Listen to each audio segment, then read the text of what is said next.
বৃহস্পতিবার কল্যাণপুরের জনজাতি এলাকা তুইহাসিন ভিলেজের হাজারিপাড়ায় এক গৃহবধূর মৃতদেহ উদ্ধার। এই ঘটনায় চাঞ্চল্য ছড়ায়। মহিলার নাম বীণা রানী দেববর্মা, বয়স 40। তার স্বামী একজন দিনমজুর। জানা গিয়েছে স্বামী স্ত্রী উভয়ই মদ্যপান করতেন নিয়মিত। ঘটনার খবর পেয়ে কল্যাণপুর থানা থেকে ছুটে যান সাব ইন্সপেক্টর অঞ্জন দেববর্মা এবং আরেকজন অফিসার। তারা গিয়ে মৃতদেহ উদ্ধার করে কল্যাণপুর থানার মর্গে নিয়ে আসেন। ঘটনাস্থলে পুলিশের সাথে ফরেনসিক টিমও যায়। কী কারণে এই মৃত্যু সে ব্যাপারে ময়না তদন্তের আগে পুলিশ কোনো সিদ্ধান্তে পৌঁছতে পারেনি।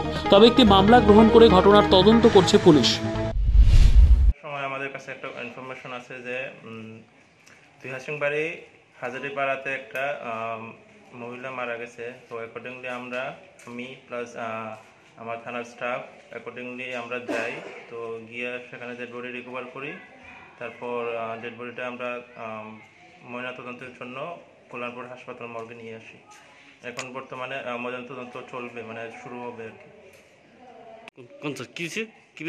প্রাথমিক তদন্তে জানা গেছে যে কালকে মহিলা মদ খেয়ে এসেছিল। তো প্রায় সময় খাইতো, এমন একটা খবর পাইছি বা আমরা জানা গেছে আর কি। তো সঠিক যে মৃত্যুর কারণ তো আপাতত কিছু পাওয়া গেছে না। তো পিএম রিপোর্ট আসার পরেই সব সঠিক মৃত্যুর কারণ জানা যেতে পারে। নিজস্ব প্রতিনিধির রিপোর্ট, দুরন্ত টিভি।